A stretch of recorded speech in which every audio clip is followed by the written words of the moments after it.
आज के इस वीडियो में हम आपको बताने वाले हैं कक्षा 10वीं के गणित की पहला चैप्टर वास्तविक संख्या के जितने भी वीवीआई प्रश्न हैं जो आपके एग्जाम में बार बार पूछा जाता है, उन सभी क्वेश्चन को आज के इस वीडियो में हम आपको बता देने वाले हैं।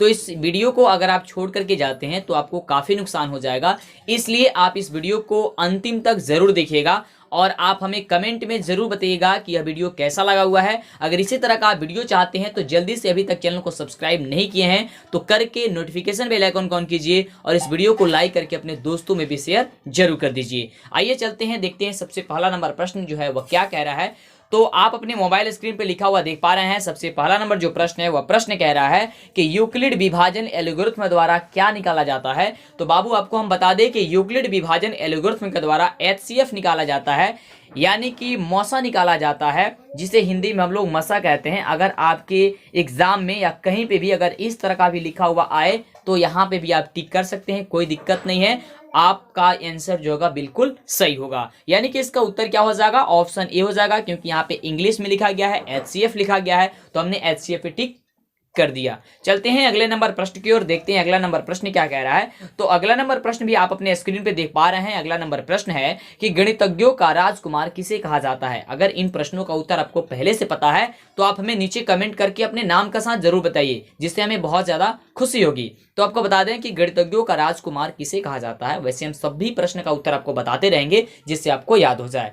तो गणितज्ञों का राजकुमार कार्ल फ्रेडरिक गॉस को कहा जाता है, यानी कि ऑप्शन ग इसका बिल्कुल सही उत्तर हो जाएगा। ठीक है, क्या हो जाएगा, कार्ल फ्रेडरिक गॉस हो जाएगा। गणितज्ञों का राजकुमार किसे कहा जाता है, ध्यान रहे गणितज्ञों का राजकुमार पूछा जा रहा है, तो क्या हो जाएगा, कार्ल फ्रेडरिक गॉस हो जाएगा, जो कि ऑप्शन आपका ग नंबर है, बिल्कुल सही उत्तर है। चलिए अगले नंबर प्रश्न की बात करते हैं, देखते हैं अगला नंबर प्रश्न क्या कह रहा है। तो अगला नंबर प्रश्न है कि सबसे छोटी प्रकृत संख्या क्या है। ध्यान देंगे, प्रश्न कह रहा है कि सबसे छोटी प्रकृत संख्या क्या है। तो बता दे आपको बाबू कि सबसे छोटी प्रकृत संख्या जो है आपका ऑप्शन ख नंबर में दिया गया है, एक है। ठीक है, यानी कि सबसे छोटी प्रकृत संख्या क्या होती है, एक होती है। इस बात को आप याद करके जरूर रखिएगा। चलिए चलते हैं अगले नंबर प्रश्न की ओर, देखते हैं अगला नंबर प्रश्न क्या कह रहा है। तो अगला नंबर प्रश्न है कि सबसे छोटी अभाज्य संख्या क्या है। देखिए कितने अच्छे से हम आपको यहाँ पे सभी चीज कंप्लीट कर दे रहे हैं जो आपके एग्जाम में पूछे जाते हैं, या आपके पूरे चैप्टर का जो भी प्रश्न आपके एग्जाम में पूछे जाते हैं वो सभी प्रश्न आपको हम कराने वाले हैं। देखिए पहले आपको प्रकृत संख्या बताएं, फिर आपको अभाज्य संख्या बताएंगे, फिर आपको भाज्य संख्या बताएंगे, सबसे छोटी। तो ये मतलब हम इस तरह से आपकी तैयारी जो है आपको करा रहे हैं, जिससे आपको एक भी प्रश्न जो है आपको एग्जाम में ना छूटे। ठीक है, चलिए तो बता दें आपको कि सबसे छोटी अभाज्य संख्या क्या होती है बाबू। तो बता दें आपको सबसे छोटी अभाज्य संख्या 2 होती है, यानी कि ऑप्शन ग जो होगा सही उत्तर हो जाएगा। चलिए अगले नंबर प्रश्न की ओर बढ़ते हैं, देखते हैं अगला नंबर प्रश्न क्या कह रहा है। तो अगला नंबर जो प्रश्न है वह प्रश्न कह रहा है कि सबसे छोटी भाज्य संख्या कौन सी है। सबसे छोटी भाज्य संख्या, हमने प्रकृत संख्या जान लिया, भाज्य संख्या जान लिया, अब हम लोग जानेंगे कि सबसे छोटी भाज्य संख्या क्या होती है। तो सबसे छोटी भाज्य संख्या जो होती है वह आपकी 4 होती है, यानी कि ऑप्शन ग जो होगा वह बिल्कुल राइट उत्तर हो जाएगा, बिल्कुल सही उत्तर हो जाएगा। ठीक है, याद करके रखिएगा कि सबसे छोटी भाज्य संख्या क्या होती है, 4 होती है, सबसे छोटी अभाज्य संख्या 2 होती है और सबसे छोटी प्रकृत संख्या 1 होती है। चलिए अगले नंबर प्रश्न की ओर बात करते हैं। अगला नंबर प्रश्न जो है देखते हैं क्या कह रहा है। तो अगला नंबर जो प्रश्न है वह प्रश्न कह रहा है कि निम्न में कौन अभाज्य संख्या है। निम्न में कौन अभाज्य संख्या है, आपको बतानी है कि इसमें से अभाज्य संख्या कौन है। देखिए ध्यान से, यहाँ पे ऑप्शन दिया गया है 2, 3, 7। तो बता दें आपको कि यहाँ पे जो 2, 3 और 7 दिए गया है ये सभी अभाज्य संख्या है, इसलिए इसका उत्तर जो हो जाएगा वो ऑप्शन घ हो जाएगा कि इनमें से सभी। ध्यान देंगे, इनमें से सही इसका उत्तर हो जाएगा। ये क्यों हो जाएगा आपको यहाँ पे बता दें, इसके पिछले वाले वीडियोज में हमने बता दिया है, तो वीडियो नहीं देखे हुए हैं तो देख लीजिए। आखिर क्यों भाज्य संख्या कहा जाता है 4 को, क्यों सबसे छोटी अभाज्य संख्या कहा जाता है 2 को, ये सभी बातें हमने आपके पिछले वाले वीडियोज में बता दिया है। यानी कि हम पहले आपको चैप्टर जब स्टार्ट करते हैं तो उसके जो निचोड़ होती है, उस चैप्टर का जो निचोड़ होता है, जो एक एक पॉइंट्स होती है, उसको हम पहले बता देते हैं, फिर आपको ऑब्जेक्टिव टाइप कराते हैं, फिर आपको सब्जेक्टिव टाइप कराते हैं, फिर आपको लॉन्ग आंसर जो होती है वो भी सब कराते हैं। मतलब पूरी कंप्लीट तैयारी आपको हम कराने वाले हैं, वो किसी भी सब्जेक्ट की हो, है ना। धीरे धीरे आपकी सभी हम सब्जेक्ट की तैयारी आसानी से कराते चले जाएंगे। और एक बहुत बड़ी खुशखबरी है आप सभी के लिए कि बहुत जल्द आप सभी के लिए मोबाइल ऐप आ रहा है, यानी कि ऐप, वो उस ऐप को आप डाउनलोड कर लीजिएगा, जिस ऐप में आपको डेली टेस्ट होगी। ठीक है, और उसमें आपको बता दें कि फ्री जो होगा नोट्स भी दिया जाएगा। आप नोट्स को आप ध्यानपूर्वक देख सकते हैं, समझ सकते हैं। प्रत्येक जो है चैप्टर का, प्रत्येक सब्जेक्ट का, वो सब्जेक्टिव हो ऑब्जेक्टिव हो, मतलब हर चीज का आपको उसमें बता दी जाएगी उस ऐप में। तो ऐप को डाउनलोड कर लीजिएगा, लिंक डिस्क्रिप्शन में आपको मिल जाएगा। लेकिन जिस समय हम वीडियो बना रहे हैं अभी ऐप नहीं बना हुआ है, उस पर काम चल रहा है, तो कुछ दिनों के बाद से बन जाएगा। तो अगर इस वीडियो को आप कुछ दिनों के बाद देख रहे हैं तो एक बार डिस्क्रिप्शन चेक कर लीजिए, डिस्क्रिप्शन में लिंक होगा, ठीक है, तो आप वहां से डाउनलोड कर सकते हैं। फिलहाल आइए बात करते हैं क्वेश्चन की कि क्वेश्चन क्या क्या कह रहा है। कंप्लीट क्वेश्चन आज करने वाले हैं पहले चैप्टर की। देखिए तो अगला नंबर जो प्रश्न है वह प्रश्न कह रहा है कि शून्य है, बताना है अगला नंबर प्रश्न में कि शून्य है। शून्य जो है वह कौन सी संख्या, मतलब क्या है वो, परिमेय संख्या है, अपरिमेय संख्या, या दोनों है, या इनमें से कोई नहीं है, ये सभी आपको बतानी है। तो बता दे बाबू कि जीरो जो है वह आपकी, यानी जीरो यानी कि शून्य जो है वह आपकी परिमेय संख्या है, यानी कि ऑप्शन क जो है आपको बिल्कुल सही उत्तर हो जाएगा कि परिमेय संख्या है। क्यों है? क्योंकि इसे जीरो बट्टे हम वन लिख सकते हैं, यानी कि पी बट्टे क्यू के रूप में हम लोग इसे लिख सकते हैं। जहां पी और क्यू पूर्णांक हो और क्यू बराबर नहीं हो जीरो, उसे हम लोग क्या कहते हैं बाबू, तो परिमेय संख्या कहते हैं। तो जीरो को हम जीरो बट्टे वन लिख सकते हैं, लेकिन किसी संख्या के अंत में जीरो नहीं होता है, यानी कि वन बट्टे जीरो नहीं लिखा जाता है। ये बात आप याद कर रखिएगा, ये साइड की बात है, लेकिन आपको यहाँ पे इसी चीज को ध्यान में देनी है कि जीरो बट्टा वन लिख सकते हैं, यानी कि यह एक परिमेय संख्या है। चलिए अगले नंबर प्रश्न की बात करते हैं। अगला नंबर देखते हैं प्रश्न क्या कह रहा है। बहुत ही बढ़िया प्रश्न है। प्रश्न कह रहा है कि 9 है, मतलब कि 9 है। 9 जो है वह क्या है, वह अभाज्य संख्या है, भाज्य संख्या है, या दोनों है। तो अभाज्य संख्या आपको बता दें कि वैसी संख्या, शायद इस वाले प्रश्न में हम नहीं बताया, कुछ दूसरी बात करने लगे, तो बता दें कि अभाज्य संख्या क्या होती है। उस पिछले वाले वीडियोस को आप देख लीजिएगा, आपको पता चल जाएगी कि भाज्य संख्या क्या होती है, ठीक है। बहुत सारे वीडियो जो है आपको हम बता दिए हैं। भाज्य संख्या कहने का मतलब ये होता है कि जिसका हम गुणनखंड करें तो उसका गुणनखंड जो है वह केवल 2 आए, मतलब 2 से ज्यादा कोई नहीं है, मतलब 2 ना आए, मतलब उसका गुणनखंड केवल 2 तक जाए, ठीक है। यानी कि जब हम जैसे मान लीजिए 7 है, 7 का गुणनखंड करेंगे तो क्या आएगा, 1 और 7 आएगा, ठीक है। अगर हम 11 का गुणनखंड करें तो 11 का क्या आएगा, 1 और क्या आएगा, 11 आएगा। तो ध्यान में रखिएगा ये 11 जो है ना, 11 ये पूछा गया है कि कौन सी संख्या है, तो क्या मारिएगा आप, अभाज्य संख्या को टिक कीजिएगा, ठीक है। किस पे टिक कीजिएगा, मतलब मारना का मतलब हो गया टिक करना, ठीक है, मार्क लगा देना, टिक करने या गोले लगा देना। तो आप 11 पे टिक लगेगा, अभाज्य संख्या। तो अभाज्य संख्या वैसी संख्या जिसका 2 गुणनखंड ही निकले, मतलब ठीक है, यानी कि 2 से ज्यादा गुणनखंड उसका ना निकले। एक और एक खुद संख्या, देखिए एक और एक खुद संख्या, एक और एक खुद संख्या, तो इसे हम लोग भाज्य संख्या कहते हैं। लेकिन इसके अलावा अगर दूसरा निकलता हो तो हमारी वह भाज्य संख्या जो जिसका गुणनखंड जो है वह एक और वह खुद संख्या निकले, जैसे कि यहाँ पे 7 निकले थे, वह अभाज्य संख्या हो जाएगी। लेकिन इससे ज्यादा अगर निकलती है तो वह भाज्य संख्या हो जाएगी। बस इतने ही अंतर है भाज्य संख्या में और अभाज्य संख्या में। चलिए अगले नंबर प्रश्न की बात करते हैं, देखते हैं अगला नंबर जो प्रश्न है वह क्या कह रहा है। तो इसका उत्तर आपको बता दें, शायद इसका उत्तर भी नहीं बताया कि 9 है, तो 9 आपके एक भाज्य संख्या, यानी कि ऑप्शन ख इसका बिल्कुल सही उत्तर हो जाएगा। चलिए अगले नंबर प्रश्न की ओर बढ़ते हैं। अगला नंबर जो प्रश्न है वह प्रश्न कह रहा है कि पाई एक संख्या है, मतलब पाई जो है वह कौन सी संख्या है। तो आपको उस वाले वीडियोस में हम बता दिया है कि पाई एक कौन सी संख्या है। तो पाई एक अपरिमेय संख्या है, यानी कि ऑप्शन ख जो होगा इसका सही उत्तर हो जाएगा, ठीक है। क्या हो जाएगा, पाई एक अपरिमेय संख्या है, ये बात आप याद करके रखिएगा। चलिए अगले नंबर प्रश्न की बात करते हैं। अगला नंबर जो प्रश्न है वह प्रश्न कह रहा है कि 2 परिमेय संख्याओं के बीच कितनी परिमेय संख्या लिखी जा सकती है। तो बाबू आपको बता दें कि 2 परिमेय संख्याओं के बीच जो है वह अनगिनत या अनंत परिमेय संख्या लिखी जा सकती है। ये भी बात हमने उसमें बताया हुआ है, यानी कि इसका ग जो होगा बिल्कुल सही उत्तर हो जाएगा। तो अगर हमारी इस वीडियो को देखते हैं, मतलब लगातार जो भी हमारा वीडियो ऐसी है, तो उस वीडियो का अगर आप देखते हैं तो मात्र 2-2 सेकंड के अंदर केवल आप क्वेश्चन पढ़िएगा और आंसर भी टिक कर दीजिएगा। मतलब इतने अच्छे से और इतने ज्यादा आपको हम प्रैक्टिस करा रहे हैं, जिसमें आपको टेस्ट ले रहे हैं। फिलहाल आपकी टेलीग्राम पे टेस्ट चल रही है रात 9 बजे, तो रात 9 बजे आप टेस्ट देना न भूलेंगे टेलीग्राम पे, ठीक है। फिलहाल जब तक ऐप नहीं बना हुआ है, और कोशिश करेंगे कि ऐप बन जाएगा फिर भी हम टेलीग्राम पे टेस्ट लें, लेकिन ऐप जो होगा उस पर टेस्ट होगी बहुत अच्छे से और उस पर भी आपका रिजल्ट मिल जाएगा। यहाँ तो हम रिजल्ट आपको देते ही हैं कि आपने कितना % सही किया है। बहुत ऐसा स्टूडेंट है जो 100 में 100% ला रहे हैं, लेकिन हमको चाहिए बोर्ड एग्जाम में, ठीक है, बोर्ड एग्जाम में आपको चाहिए कि 100 में 100 लाइए या 90% लाइए, ठीक है, यानी कि 90%, 95% लाइए, मतलब दिखा डालिए कि हाँ आप कुछ जीवन में कर सकते हैं, आप में है। इसलिए बहुत ज्यादा प्रयास की जा रही है कि आप अच्छे नंबरों से पास हो। चलिए अगले नंबर प्रश्न की बात करते हैं और आपको सब चीज समझाएंगे कि बोर्ड एग्जाम में लिखना कैसे है, आखिर कैसे लिखेंगे, कैसे आपको तैयारी करनी है, कैसे आपका नंबर भी आ सकता है और स्टूडेंट की तरह, कैसे आप टॉपर बन सकते हैं। तो ये सभी बात बताएंगे कब, जब आप हमारे चैनल से जुड़े रहिएगा तभी आपको पता चल सकेगी। इसलिए तो जुड़ने के लिए बस आप चैनल को सब्सक्राइब करके नोटिफिकेशन बेल आइकन ऑन कीजिए और ज्यादा से ज्यादा इस वीडियो को अपने दोस्तों में शेयर कीजिए, उन्हें भी बताइए। चलिए अगला जो प्रश्न कह रहा है, प्रश्न के 0 और 1 के बीच कितनी परिमेय संख्या लिखी जा सकती है। देखिए यहाँ पे घुमा करके प्रश्न को पूछ दिया गया। अभी आपने जाना कि दो परिमेय संख्या के बीच अनगिनत या अनंत परिमेय संख्या लिखी जा सकती है, तो यहाँ पे वही बात आपको घुमा करके पूछ दी गई कि 0 और 1 के बीच कितनी परिमेय संख्या लिखी जा सकती है। तो यहाँ पे भी तो दो संख्या है, तो जब यहाँ पे भी दो संख्या है तो दो संख्या है, तो इसका मतलब क्या हो गया कि दो परिमेय संख्या के बीच अनगिनत या अनंत परिमेय संख्या लिखी जा सकती है। इसलिए यहाँ पे भी क्या हो जाएगा, अनगिनत या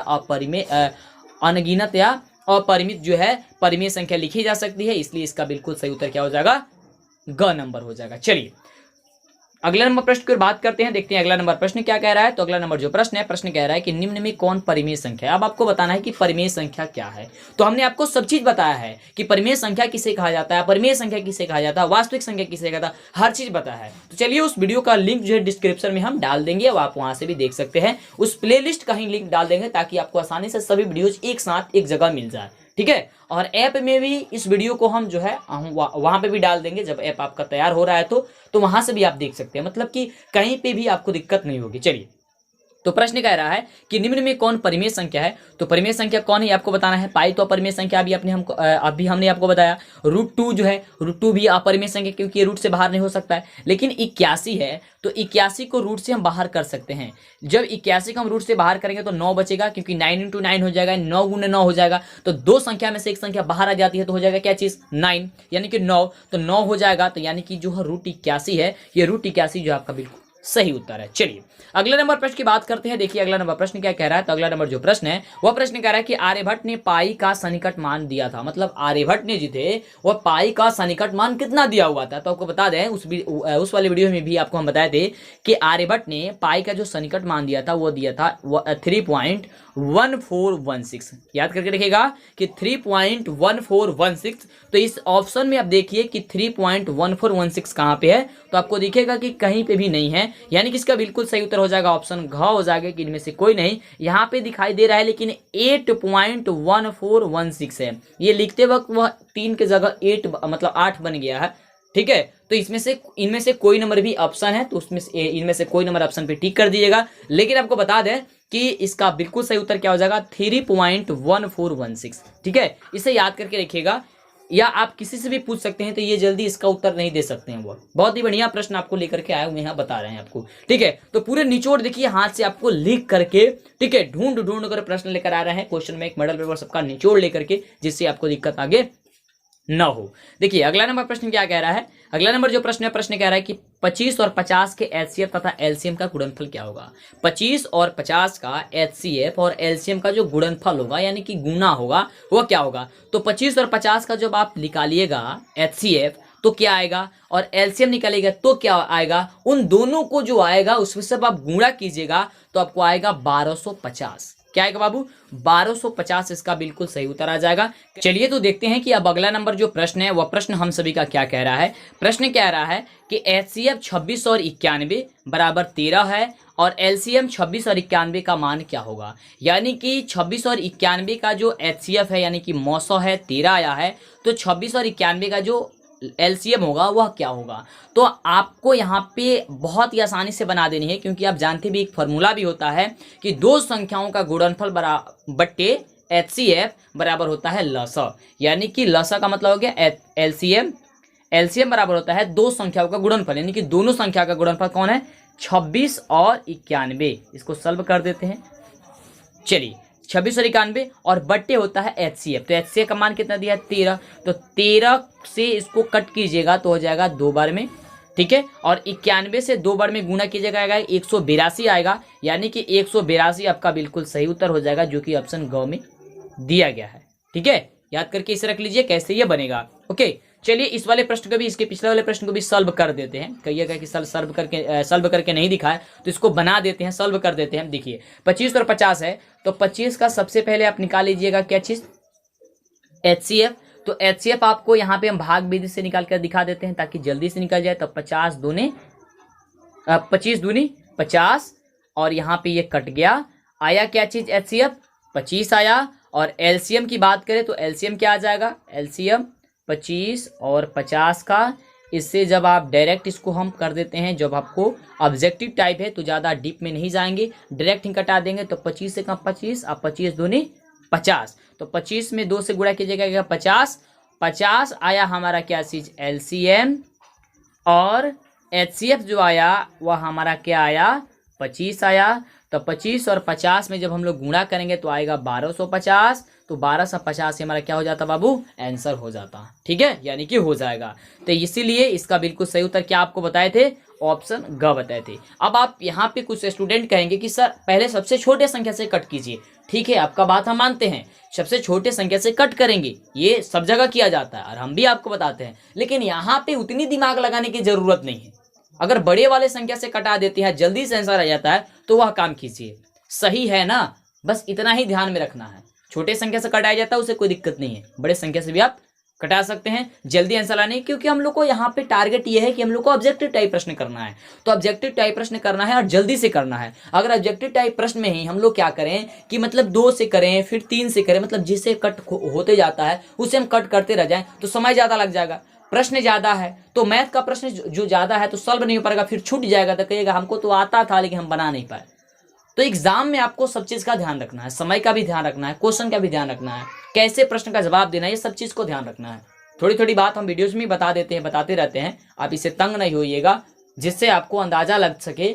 और पढ़ाई ऐसी होनी चाहिए कि छोटी छोटी बात हम आपको वीडियो में बताते रहें, है ना। अगर ऐसे आप कहिएगा कि अकेले एक वीडियो बना करके बताते रहें तो फिर थोड़ी सी टाइम ज़्यादा बर्बाद होती है, पढ़ाई भी नहीं होगा। और इस समय क्या होगा, पढ़ाते रहेंगे, छोटी छोटी बात आपको बताते रहेंगे जिससे आप याद करके रखिएगा, है ना। तो ये सब चीज़ का ध्यान रखा जाता है, इसलिए मैंने बड़ी संख्या से कटा करके आपको आंसर दिखा दिया कि आंसर आपका कितना आ रहा है। चलिए अगले प्रश्न की बढ़ते हैं। अगला नंबर देखिए, प्रश्न क्या कह रहा है। और आपको पता होगा जब कॉम्पिटेटिव एग्जाम होता है, कंपटीशन का जो एग्जाम होता है, जो रेलवे पुलिस का ये सब जो एग्जाम होता है, इसमें ट्रिक के यूज किया जाता है। उसमें आप क्यों नहीं बोलते हैं कि सर आप पूरे एकदम बेसिक तरीका से बताइए। क्यों, अगर आप बेसिक तरीका से बनाने जाएंगे तो एक ही क्वेश्चन में लग जाएगा कम से कम 20 मिनट, 10 मिनट, 5 मिनट ऐसा लग जाएगा, फिर दिक्कत हो जाएगी। इसलिए वहां पे ट्रिक के माध्यम से ट्रिक पे ट्रिक बताया जाता है जिससे जल्दी कर सकें। और इस सब का भी हम ट्रिक कहिएगा तो बताते रहेंगे, सबका ट्रिक बताएंगे, बस 2-2 सेकंड के अंदर आंसर आपका मिलते चला जाएगा। फिलहाल थोड़ी सी आपको पढ़ने की जरूरत है। आइए प्रश्न को आगे बढ़ते हैं और देखते हैं क्या कह रहा है प्रश्न। तो प्रश्न कह रहा है कि 2 संख्याएं ए और बी हो और एचसीएफ जो है ए और बी और एलसीएम जो है ए और बी, बट ए बी है का मान जो है वो क्या होगा। बहुत ही बढ़िया प्रश्न है और आप इसे गलती कर दीजिएगा, जो लोग नहीं पढ़े होंगे इसमें बहुत ज़्यादा गलती कर देंगे। ध्यान से देखिए, कह रहा है कि HCF A, B, ध्यान से समझिए, इसको थोड़ी सी समझा देते हैं। HCF A, B कहने का मतलब इसका ये हो गया, जब भी ऐसा लिखा जाएगा तो कहने का मतलब ये हो गया कि ये पहली संख्या है, दूसरी संख्या है और इसका HCF चाहिए। तो A और B का HCF जब आप निकालिएगा तो क्या मान आएगा, ये आपको निकालनी है। और LCM जो है, LCM A और B का उसका निकालिएगा तो क्या आएगा, इस चीज को ध्यान में रखना है। तो बता दें आपको कि HCF A, B का निकालिएगा तो आपका 1 आएगा। ध्यान में रखिएगा, क्या आएगा, 1 आएगा, 1। ठीक है, और LCM निकलेगा तो AB आएगा। अब कैसे आएगा थोड़ी सी इसे हम समझा देते हैं, क्योंकि कई जगह जो है ये प्रश्न पूछा जाता है और आप शायद नहीं भी पढ़े होंगे, तो आपको हम बता देते हैं। देखिए, सबसे पहले आप जानते हैं कि अगर हमको निकालना होगा HCF या LCM तो हम गुणनखंड विधि से भी निकाल सकते हैं, भाग विधि के द्वारा भी निकाल सकते हैं, मतलब कई तरीका होता है। तो एक का जो है गुणनखंड करेंगे हम तो 1, A आएगा। ठीक है, B का करेंगे तो 1, B आएगा। ऐसे आप लिखेंगे कि नहीं लिखेगा, कहिएगा कि हाँ सर लिखेंगे। तो आपको ध्यान में रहनी चाहिए ये बात, आप जानते भी हैं कि HCF वही होता है जो दोनों में कॉमन होता है, यानी कि जो मिलता है। तो इसमें मिलता क्या है, 1, तो HCF क्या हो जाएगा, 1। और आप ये भी बात जानते हैं एलसीएम निकालने के लिए कि जो कॉमन रहता है उसमें और जो नहीं कॉमन रहता है उसको सबको एक साथ गुना कर देते हैं तो हमारा एलसीएम निकल जाता है। तो ध्यान देंगे, यहाँ पे आपका एलसीएम जो होगा क्या हो जाएगा, ये तो निकली आपके HCF, तो HCF हो गया आपका क्या चीज बाबू, 1। और एलसीएम निकालिएगा तो क्या होगा, सबको गुना करना पड़ेगा क्योंकि 1 आपका कॉमन हुआ, तो 1 में गुणा किया जाएगा ए और बी से। तो ए और बी से गुणा किया जाएगा 1 में, तो आपका क्या हो जाएगा, AB हो जाएगा। यानी कि हमारा HCF जो निकल करके आएगा वह 1 आएगा और आपका एलसीएम जो निकल करके आएगा वह आपका ए बी आएगा। और नीचे क्या कह रहा है कि एचसीएफ ए बी का और एलसीएम ए बी का बट्टे में नीचे ए बी। तो यानी कहने का मतलब ये हमसे कह रहा है कि 1 इंटू ए बी बट्टे ए बी। अब बताना है कि इसका वैल्यू क्या होगा। तो 1 में ए बी से गुणा कीजिएगा तो हो जाएगा ए बी, और नीचे है ए बी, तो ए बी से ए बी कटा दीजिएगा, बचेगा क्या चीज 1। यानी कि बिल्कुल इसका सही उत्तर क्या निकल करके आ जाएगा 1 आ जाएगा। तो इस वाले ऑप्शन में देखिए कि क्या कहीं पे 1 दिया गया है, तो अब कहिए कि नहीं सर कहीं पे भी 1 नहीं दिया गया है, इसलिए इसका बिल्कुल सही उत्तर क्या हो जाएगा, इनमें से कोई नहीं इसका उत्तर हो जाएगा। यानी कि ऑप्शन घ इसका बिल्कुल सही उत्तर होगा। अगर आपके बोर्ड एग्जाम में ऐसा प्रश्न पूछेगा तो आपको घबराना नहीं है, और आप इसे याद भी करके रख लीजिए कि अगर ए बी का एचसीएफ पूछेगा तो 1 आएगा, और ए बी का एलसीएफ पूछेगा तो ए बी ही आएगा। ठीक है, और उसे धड़ा बना दीजिएगा। चलिए अगले नंबर प्रश्न की बात करते हैं। अगला नंबर जो प्रश्न है वह देखिए प्रश्न क्या कह रहा है। अगला नंबर प्रश्न कह रहा है कि दो संख्याएं, ध्यान देंगे, दो संख्याएं ए और बी हो तो एचसीएफ ए बी का मान क्या होगा। देखिए यहाँ पे वही चीज आपको पूछ दिया गया कि अगर दो संख्या ए और बी हो तो एचसीएफ ए बी का क्या होगा। तो अभी आपने जाना कि ए बी का जो एचसीएफ होता है वह 1 होता है। तो 1 आपको कहाँ पे दिख रहा है, तो ऑप्शन घ में दिख रहा है, तो घ पे आप टिक कर दीजिएगा। देखिए कितनी आसान हो गई ना, वहां पे उतना हमने बोला, लेकिन बोलने का फायदा क्या हुआ कि एक प्रश्न की वजह से दूसरा प्रश्न भी आप सॉल्व कर दिए। तो अगर हम ज्यादा बोलते हैं, ज्यादा समझाते हैं तो तंग नहीं होना है, क्योंकि कई जगह आप देख रहे हैं कि समझा नहीं रहे हैं, सब लोग क्या कर रहे हैं, 1 का ए, 2 का बी, 3 का सी, ऐसे करके चला जा रहा है। आपको इधर से वीडियो देखिए, इधर से भूल कर चले गए, तो ऐसा आपको नहीं करनी है, सबको समझना है। और जो क्वेश्चन आपको नहीं समझ में आता है आप हमें नीचे कमेंट करके जरूर बताइए, हम क्वेश्चन आपका पढ़ेंगे, आपका नाम पढ़ेंगे और फिर आपको उस क्वेश्चन को हम बता देंगे। ठीक है, चलिए अगला जो प्रश्न है वो प्रश्न कह रहा है, देखिए कि सम संख्याओं का रूप क्या होता है। सम संख्या का जो रूप होता है, सामान्य रूप जो होता है वह क्या होता है। यहाँ पे सामान्य रूप जो है छोड़ दिए हैं, केवल सम संख्या का रूप यहाँ पे लिख दिए हैं, इससे कोई दिक्कत नहीं है। सम संख्या का रूप या सम संख्या का सामान्य रूप हमने तो बता दिया ना कि सामान्य रूप होगा या सम संख्या का रूप होगा। तो बता दे बाबू आपको कि सम संख्या का जो रूप होता है वह 2m होता है। क्या होता है, 2m होता है। तो यानी कि इसका सही उत्तर क्या हो जाएगा, ए नंबर हो जाएगा, यानी कि क नंबर हो जाएगा। और आपसे कहीं ये पूछे कि विषम संख्या का सामान्य रूप क्या होता है, तो 2m + 1 होती है, यानी कि इस वाले पे टिक कीजिएगा। कब, जब विषम पूछे तब, लेकिन जब सम पूछे तो केवल आपको 2m पे करना है, 2m पे। ठीक है, तो इस तरह से आपकी बोर्ड एग्जाम में प्रश्न पूछे जाती है, और इस तरह से आपको सोच समझ के उत्तर देना है। और आप 18 प्रश्न यहाँ पे पढ़े, और 1-2 वीडियोज हमारा देख लीजिएगा और वास्तविक संख्या पे बना हुआ है, उन सभी वीडियोज को देख लेंगे, और उसके बाद से आप इस चैप्टर का टेंशन ही छोड़ देंगे, क्योंकि इस चैप्टर से आपको सभी प्रश्न बन जाएगी बोर्ड एग्जाम में। बोर्ड एग्जाम की बात कर रहे हैं, या आप अभी मॉडल पेपर निकालिए, वैसे तो सभी मॉडल पेपर, क्वेश्चन बैंक, हर चीज कराएंगे। आप जा करके एक एक ढूंढ करके देखिए, अगर विश्वास नहीं होता है तो, कि हमने सभी प्रश्न बताए हैं कि नहीं बताए हैं। कोई भी ऐसा प्रश्न नहीं होगा जो हम नहीं बताएंगे। अगर 1-2 छूट भी गया होगा ना, तो मॉडल पेपर वाला जब लेकर के आएंगे तो उसमें क्लियर कर देंगे। तो इसका मतलब क्या हुआ कि संपूर्ण तैयारी हम आपको करा रहे हैं, आपको पूरी तरीके से। तो आप जल्दी से इस चैनल को अभी तक सब्सक्राइब नहीं किए तो कर लीजिए, अपने दोस्तों को शेयर कर दीजिए, और इस वीडियो को लाइक जरूर कर दीजिएगा। कमेंट करके हमें बताइए कि वीडियो कैसा लग रहा हुआ है। ठीक है, तो आज तक इतना ही।